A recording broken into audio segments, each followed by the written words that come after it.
కొండవీడును పర్యాటకంగా అభివృద్ధి చేసేందుకు 110 కోట్ల రూపాయల డిపిఆర్ను కేంద్రానికి పంపించామని పర్యాటక శాఖ మంత్రి కందుల దుర్గేష్ తెలిపారు. కొండవీడు ఉత్సవాల్లో మంత్రి కొందుల ప్రత్యేక అతిథిగా పాల్గొన్నారు. కొండపైన దిగువన ఏర్పాటు చేసిన సాంస్కృతిక వినోద కార్యక్రమాలను తిలకించారు.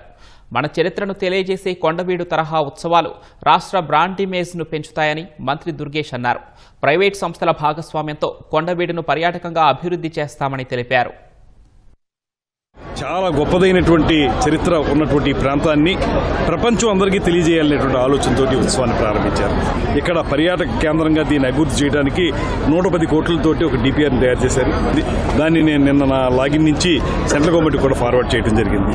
హిస్టారికల్ ఇంపార్టెన్స్ ఉన్నటువంటి ప్రాంతాలని సెంట్రల్ గవర్నమెంట్ కూడా పూర్తిగా సహకరిస్తుంది కాబట్టి ఈ డిపిఆర్ తప్పనిసరిగా శాంక్షన్ అవుద్ది. త్వరలోనే దీనికి ఒక మంచి పర్యాటక కేంద్రంగా తయారు చేయడానికి మా వంతు సహకారాన్ని మేము అందిస్తాం. ఈ ఉత్సవం వల్ల ఏం జరుగుతాయంటే అన్ని చోట్ల మనం ఎందుకు ఉత్సవాలు పెడుతున్నామంటే ఇది ఒక బ్రాండ్ ఇమేజ్ని పెంచుతాయి.